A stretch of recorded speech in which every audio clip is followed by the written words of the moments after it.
अस्सलाम वालेकुम dear viewers. आज हम बहुत ही इम्पोर्टेंट टॉपिक पढ़ने जा रहे हैं जिसका नाम है ग्रुप्स।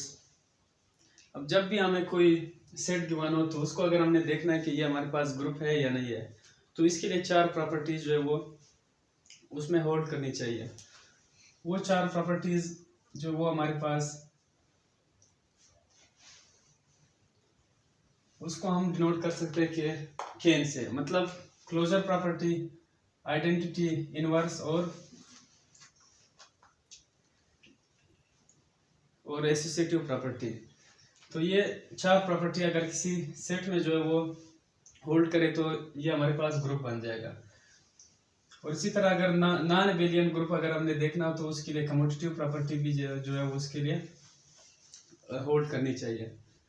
तो इसके बाद जब भी हम ग्रुप पढ़ेंगे, यानी कि कोई भी ग्रुप अगर हमने ग्रुप को पढ़ना हो तो इसके लिए हमारे पास ये चंद पॉइंट्स है, उसको हमने उसी ग्रुप के लिए याद करने हैं, यानी कि उसी ग्रुप के ये पॉइंट्स हमें क्लियर होने चाहिए। अब सबसे पहले जो है वो जो भी ग्रुप हमने पढ़ना उसी का नाम हमने याद रखना है। फर्स्ट करें, आज हम पढ़ेंगे केलांज ग्रुप।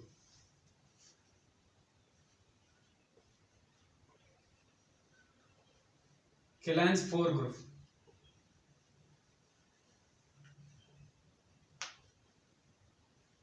अच्छा, सबसे पहले ये केलांज ग्रुप का मतलब हमें इसका नाम याद होना चाहिए। सेकंड नंबर पे इसका नोटेशन है। नोटेशन केलांज 4 के लिए हम K4 से भी डिनोट करते हैं और उसको हम V4 से भी डिनोट करते हैं। और इसी तरह इसके बाद हमने ये देखना है कि इस केलांज ग्रुप यानी कि उस ग्रुप के एलिमेंट्स कौन कौन से हैं। तो हम चूंकि केलांज ग्रुप पढ़ रहे हैं तो केलांज ग्रुप के लिए हमारे पास इसके जो एलिमेंट्स है उसमें identity A, B and AB, ये इसके एलिमेंट्स आ गए। अब फोर्थ नंबर पे ये हमें पता होना चाहिए कि जो ग्रुप हम पढ़ रहे हैं या जो ग्रुप हम कर रहे हैं वो हमारे पास फाइनाइट है या इनफाइनाइट है। अब चूंकि इसमें हमारे पास फाइनाइट नंबर्स है तो ये हमारे पास जो है ये फाइनाइट ग्रुप है। जो K4 है ये हमारे पास फाइनाइट ग्रुप है।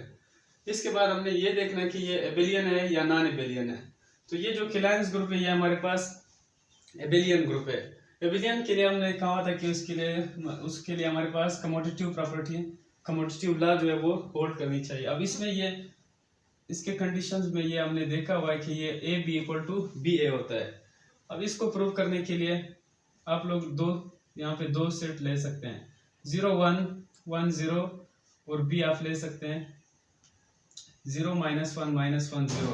इन दो ग्रुप्स को जब हम इन दो मैट्रिसेस को जब हम मल्टीप्लाई करेंगे तो मल्टीप्लाई से ये हमारे पास ये चीज़ क्लियर हो जाएगी। आप लोग खुद कर लें तो ये आपके पास कम्यूटेटिव लॉ जो है ये जो केलांज ग्रुप है ये कम्यूटेटिव लॉ को भी ओबे कर रही है। तो इसके बाद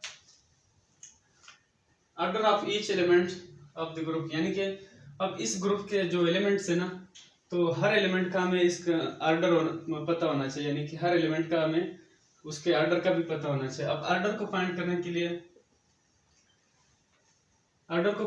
हमने ये करना होता है कि उसी नंबर को हम कितने टाइम मल्टीप्लाई कर ले ताकि हमारे पास आइडेंटिटी आ जाए। अब ये ई तो आइडेंटिटी ये हमारे पास इसकी जो ऑर्डर है ये हमेशा 1 होती है।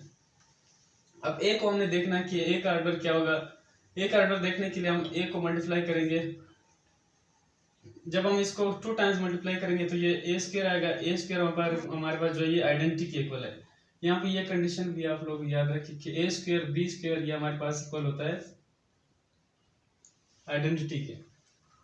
तो ये हमारे पास हमने A को 2 टाइम्स मल्टीप्लाई किया, ये हमारे पास आइडेंटिटी आ गया। तो इसका मतलब ये हुआ कि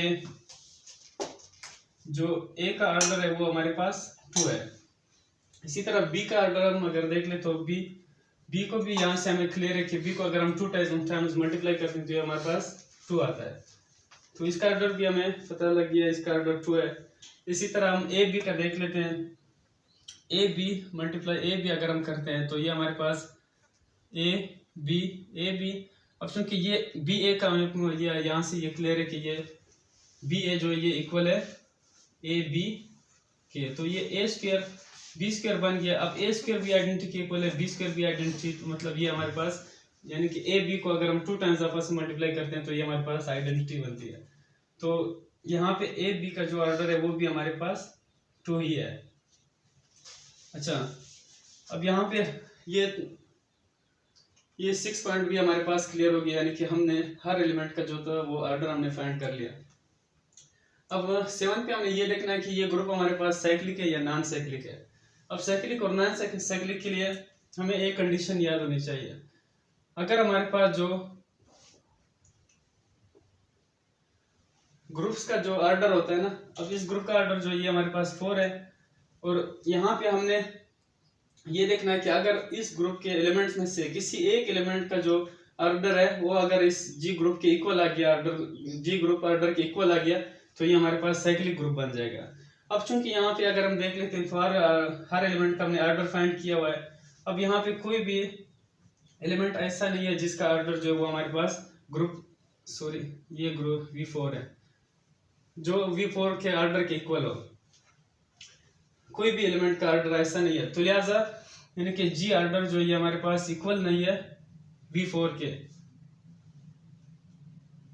तो ये हमारे पास जो किलाइंस ग्रुप है ये हमारे पास ये नॉन साइक्लिक हो गया।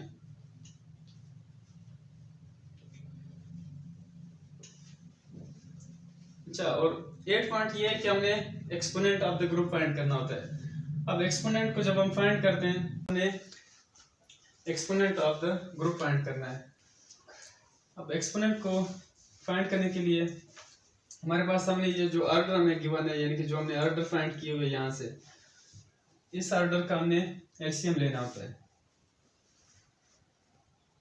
अब एलसीएम चूंकि यहाँ पे हमारे पास इसके ऑर्डर जो है ये 1 और 2 रिपीट हुए, जो रिपीट हुए नंबर है उसको नहीं लिखना, बस 1 और 2 हम लिख लेते हैं। अब 1 और 2 का जो है हम एलसीएम फाइंड करेंगे। 1 इसके 1 के multiples 1 2 3 4 up to so on. इसी तरह 2 के जो मल्टीपल्स है 2 4 6 अप टू सो ऑन। अब चूंकि इसमें जो लीस्ट कॉमन मल्टीपल है वो हमारे पास 2 है, तो लिहाजा ये एक्सपोनेंट ऑफ V4 हमारे पास जो है ये 2 आ गया।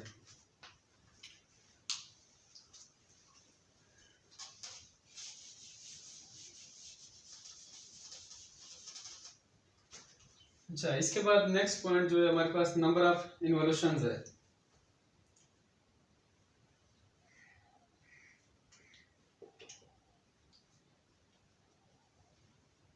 अच्छा, अब इन्वोल्यूशंस के लिए हमारे पास फार्मूला ये है G square equal to E। यहाँ पे G हमारे पास जो ये डिनोट करते हैं, ये ग्रुप के एलिमेंट्स को डिनोट करते हैं। अब यहाँ पे यानी कि हमने ये एलिमेंट्स उठाने हैं, उसी का स्क्वायर लेना है। अगर वो हमारे पास आइडेंटिटी के इक्वल आ जाए तो ये हमारे पास इन्वोल्यूशन है। अगर आइडेंटिटी के इक्वल ना आए तो ये हमारे पास इन्वोल्यूशन एलिमेंट नहीं है। अब अगर हम ई का ले लेते हैं तो ये हमारे पास ऑलरेडी चूंकि आइडेंटिटी मल्टीप्लाई आइडेंटिटी ऑलरेडी वो आइडेंटिटी आती है। इसी तरह ए स्क्वायर हमारे पास यहाँ पे हमने ऑलरेडी यहाँ पे हमने कंडीशन दी हुई, ये भी ए स्क्वायर हमारे पास ई के इक्वल है, बी स्क्वायर भी हमारे पास ई के इक्वल है। इसी तरह ए बी को भी हमने मल्टीप्लाई किया हुआ था, A B multiply by B है, ये हमारे पास A B multiply A B हमारे पास, ये भी हमारे पास आइडेंटिटी के इक्वल ही आता है। तो इसका मतलब ये हुआ हमारे पास जो नंबर ऑफ इन्वोल्यूशंस है वो हमारे पास 4 है, यानी कि ई ए बी और ये ए बी, ये चारों के चारों जो ये हमारे पास इन्वोल्यूशंस है। और इसके बाद नेक्स्ट पॉइंट हमारे पास आता है सब ग्रुप्स।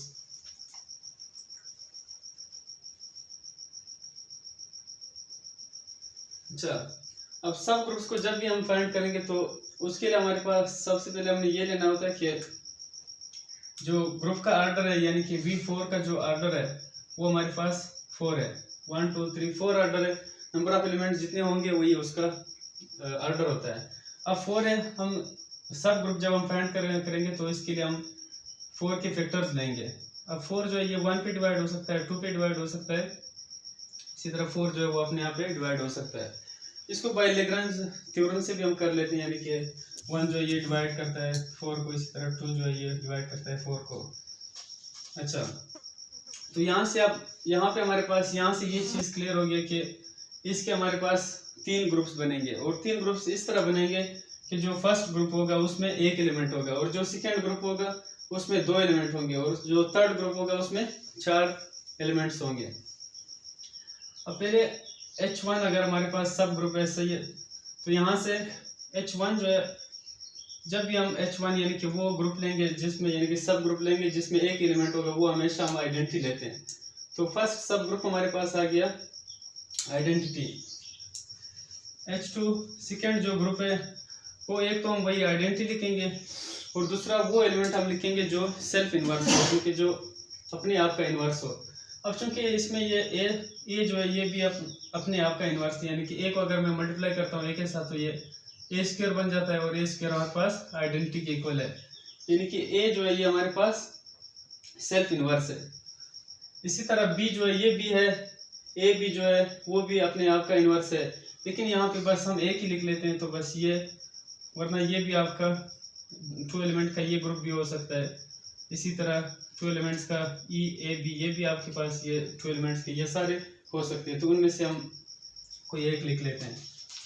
इसी तरह जो थर्ड H3 है वो हमारे पास ऐसा ग्रुप होगा जिसमें 4 एलिमेंट्स होंगे, तो वो हमारे पास वही है, जो ग्रुप है वो फर्स्ट ग्रुप जो है वो ओरिजिनल ग्रुप जो है वही वापस वही ग्रुप आएगा।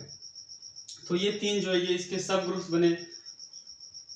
और इसके बाद जो ये जो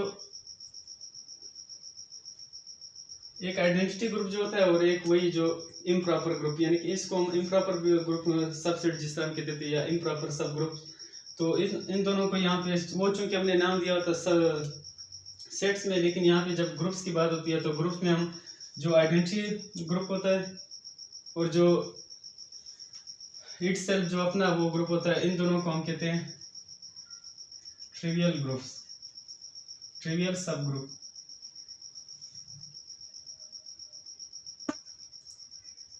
ये दो हमारे पास ट्रिवियल सब ग्रुप है। और ये जो यानी कि वो जिसमें कोई नंबर जो है वो मिस हुआ हो इस ग्रुप से या 2 नंबर मिस हुए, तो यानी कि प्रॉपर सबसेट जिससे हम कह देते हैं, तो यहाँ पे उसी प्रॉपर सबसेट जो है ये चूंकि ग्रुप्स है तो ग्रुप में हम जो प्रॉपर सबसेट होता है उसी को हम नॉन ट्रिवियल का नाम देते हैं। अच्छा, इसके बाद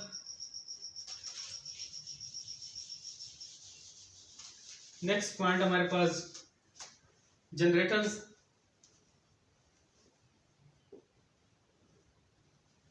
अच्छा, असल में जनरेटर्स वो एलिमेंट होता है जो इस पूरे ग्रुप को जो है वो बना सके, यानी कि अगर उसी एलिमेंट को यानी कि हम आपस में मल्टीप्लाई करें ताकि वो हमारे पास वो ये सारे एलिमेंट्स दे सके, तो उस एलिमेंट को हम कहते हैं ये हमारे पास उसी ग्रुप का जनरेटर है।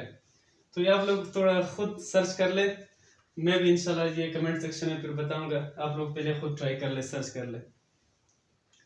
अच्छा, और इसके बाद अच्छा लास्ट पॉइंट जो है हमारे पास ये आइडेम्पोटेंट एलिमेंट। अब आइडेम्पोटेंट एलिमेंट वो होता है यानी कि अगर हम किसी एलिमेंट का स्क्वायर ले लें, अगर वो हमारे पास उसी एलिमेंट के इक्वल आ जाए तो ये हमारे पास आइडेम्पोटेंट एलिमेंट होता है। अब आइडेम्पोटेंट एलिमेंट हर ग्रुप की जो आइडेंटिटी होती है वो हमारे पास आइडेम्पोटेंट होती है, लेकिन बाकी एलिमेंट्स अगर इस ग्रुप में हम देख लेते हैं तो ए का स्क्वायर अगर हम ले लेते हैं ये आइडेंटिटी के इक्वल होता है। इसी तरह बी का स्क्वायर लेते हैं तो ये भी आइडेंटिटी, यानी कि यहाँ पे दूसरा कोई भी ऐसा एलिमेंट नहीं है जिसका हम स्क्वायर ले लें वो हमारे पास वो उसी एलिमेंट के इक्वल आ जाए, यानी कि यहाँ पे इसकी जो आइडेम्पोटेंट एलिमेंट है वो सिर्फ आइडेंटिटी है। तो उम्मीद है आप लोगों को समझ आई होगी।